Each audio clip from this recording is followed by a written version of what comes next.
back to the party on Dalal Street itself. A couple of earnings, important ones that came in the last half hour were Adani Enterprises and Emami. One disappointed, one of course was extraordinarily good by market standards, but Adani was the one which seemed to be a little below street estimates, Pragya? Oh, absolutely. My read-through of the results would be that, these results are fairly below the street expectations. Of course, we've seen compared to our poll, whether it's the top line or the core, the EBITDA margin of the company, the operating margins at 19.4%, a slight bit of a disappointment. The usual suspects, power has been dragging the results of the company for a very long time now. Nothing unusual. We're seeing the same thing here. The trading business, however, the street should read through that very positively. That's reported a growth of about 20% in its overall revenues. There is a very healthy 130 basis points expansion that the company is seeing in the margins, so that should get a thumbs up from the street.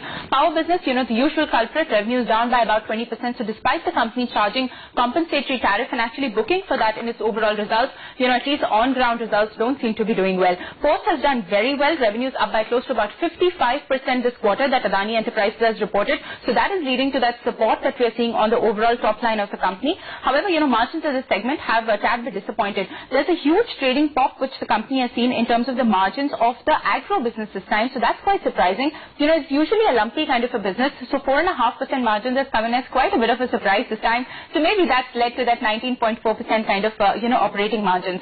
But apart from that, what surprised the street and what probably took the stock up by close to about 6 to 7% was that 737 crore profit figure, the surprise profit figure. A lot of one-offs in the results, and we should not discard it. This time there's a 48% jump in the other income of the company, on account of certain claims, etc., which the company has settled. So on the back of that, that's giving a lot of boost to the overall profits of the company. On the, the derivative gain this time has shrunk quite a bit. That's come in just at about 23 odd crores.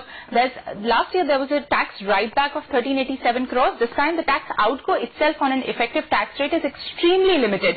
So that last year's 2,848 crores of profit was entirely on account of tax write-back and compensatory tariff. This quarter the effective tax outgo is a lot less, but as was seen in the Adani Power results where the company did not pay any tax in this quarter. So all of that seems to be combining and culminating into these results. But if you see the top line and the core operating margins of the company, overall the results seem a tad bit weak.